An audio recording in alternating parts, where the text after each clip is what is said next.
Well, Ethan asked me if I would get a little committee together this summer to do the album of the year. It's supposed to be a hush-hush, as he mentioned.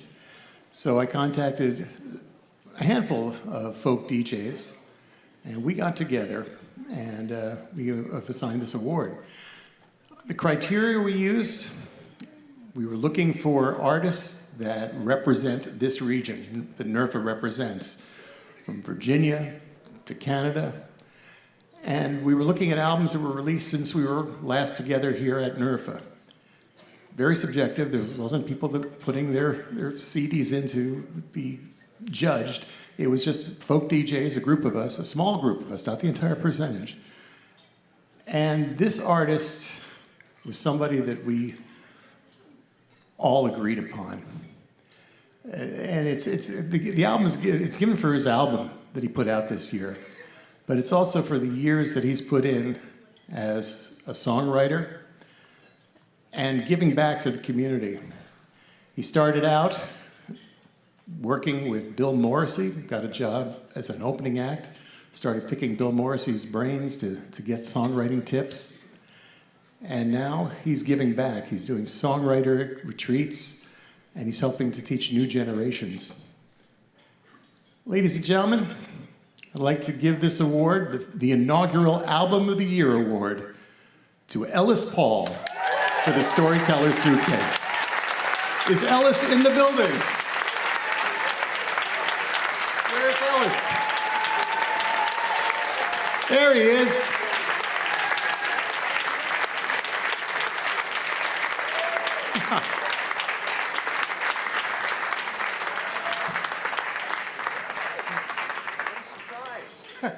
Congratulations.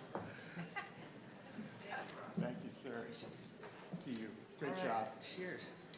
I don't want to take up too much time. I'm so lucky to be a part of this community, and I'm so lucky. And you probably feel the same way if you're here. I've been doing this for about 30 years, and trying to raise the bar of excellence on my own craft and teach it and share all the lessons that I learned from Bill Morrissey and a stream of other artists, and I feel very fortunate for this. Thank you so much, really. Thank you.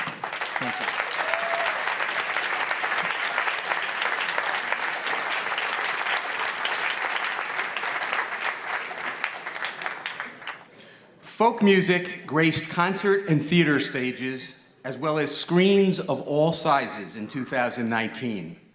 Anais Mitchell's Broadway smash hit musical Hadestown garnered a bevy of Tony Awards, while several folk and singer-songwriter-oriented documentary films were screened at art house cinemas and commercial movie theaters across North America.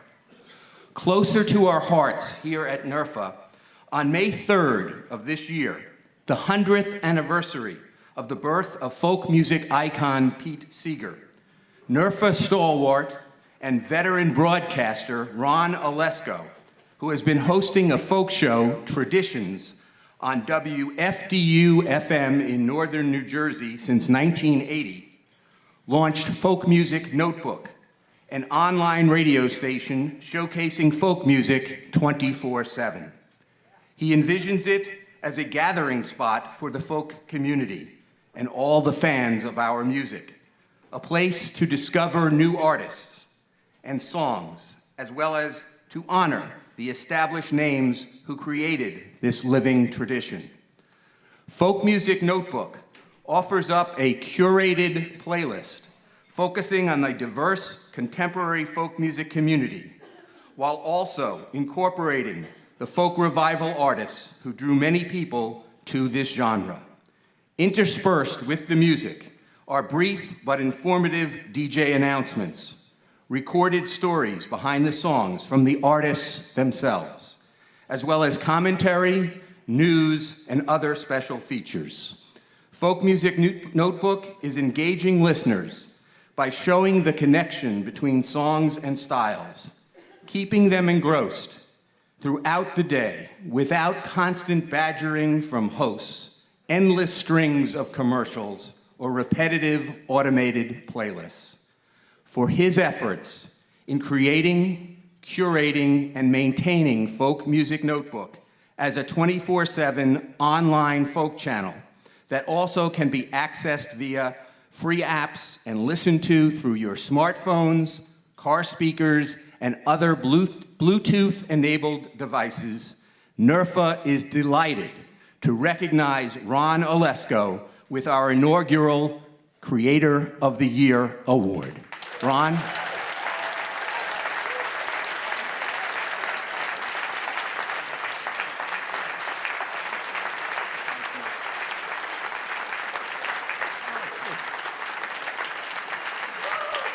Thank you. I was not expecting this. Ethan said to me, "Oh, you got to come backstage to give out this award to Ellis." I thought it was actually tomorrow night, otherwise I would wear my tux. I want to thank all of you, because Folk Music Notebook is made possible because of NERFA, because of all of you, which I consider family. I wanted to create something that was different from what other online services were doing. I mean, all of us folk DJs, we do great shows for a couple hours a week and we're gone. But I felt there was a need for a place for artists to be heard. And I'm not talking about the mainstream commercial artists. I'm talking about the other 99% that are people like you. Many of you struggling to carry down other jobs and still create such amazing songs that have become the part of the soundtrack to my life. So thank you for this. I'll talk to you also about advertising on Folk Music Notebook so we can keep going. But again, my thanks to all of you. This is all for you. Thank you.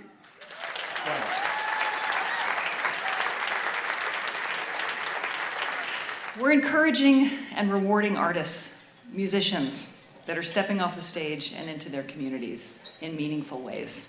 So Music to Life, Dad and I began many, many years ago to explore how music could make change and to build activism through music. And what we're doing right now is we've got a laser focus on those musicians who are social change entrepreneurs in their communities, who are looking for connections with resources, with mentors, with partners that can help them be effective change agents so that they can step into communities in need.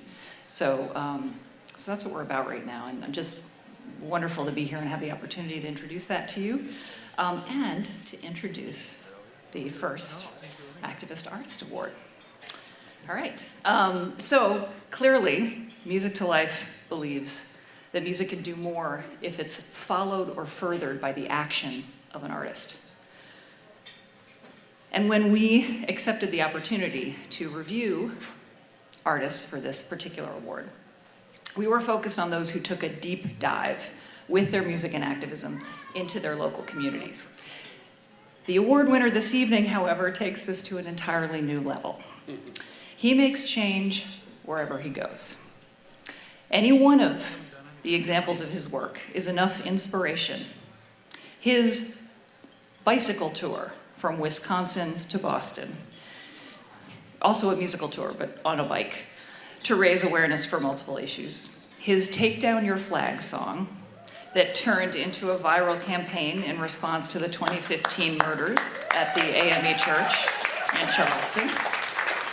The recognition is dawning. Or the 12-hour concert-a-thons that he has done to spark audience engagement in various issues. In short, by his own admission, this artist is a jack of all trades, with activism that is diverse, widespread, varied, and, we would add, inherent to his being, part of his core as a singer-songwriter. He is a true agent of change. So, in this award's inaugural year, please join us in welcoming Peter Mulvey. Is he here?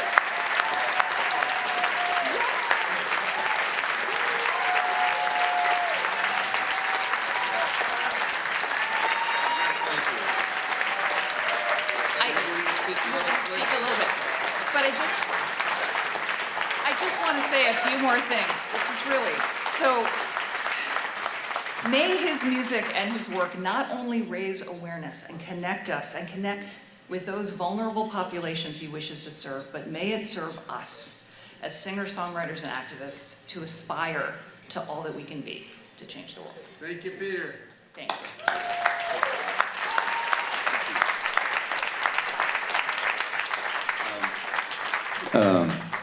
Thank you so much, and I really want to thank the 200 people who wrote middle verses to that song. When that song was sort of floating around out there for those weeks, it was all of those people, and I want to thank the 2 or 3 dozen people that rode bicycles with me, you know, over the years, and the couches that we slept on.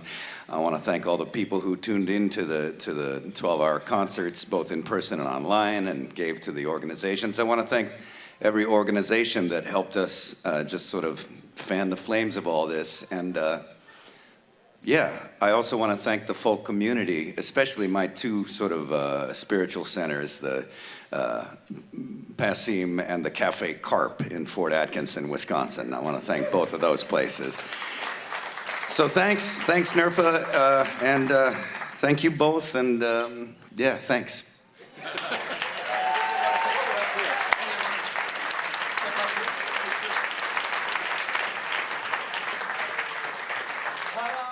Good evening, everyone. Well, you're all here, so many of you, if not all of you, know Diane Tankel. But do you really know all that she has done? Diane, along with her husband, Bob Cohen, Dr. Bob, is both a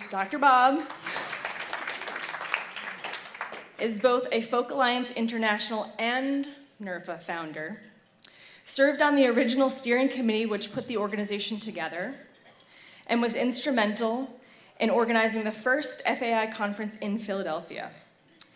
Diane has been extremely active in the Philadelphia Folk Song Society. Woohoo!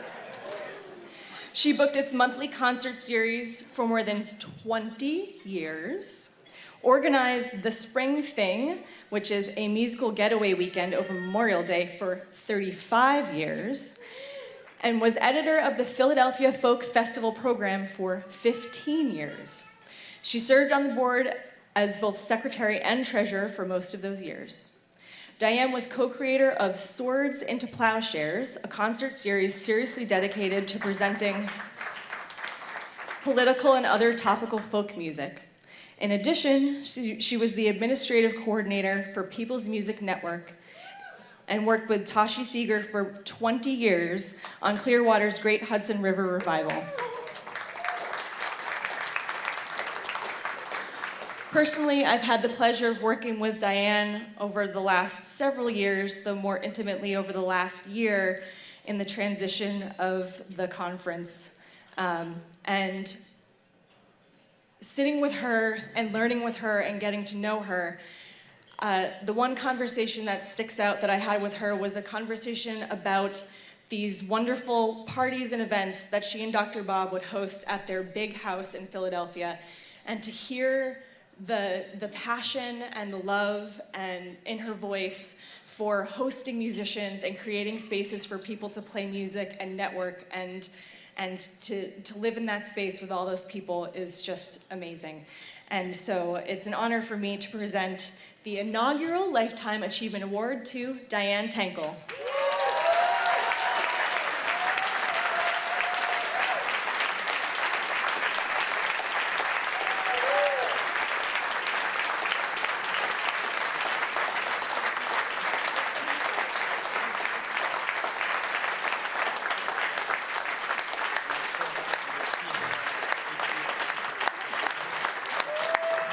I'm a little in shock. I really had no idea this was coming. So thank you, everybody. I think NERFA's been left in really good hands, and I think you will be really proud of where NERFA goes from here. And this award really shouldn't be mine alone. there are so many volunteers that have worked with me over the years, and I think this award belongs to you as much as it does to me. Thank you.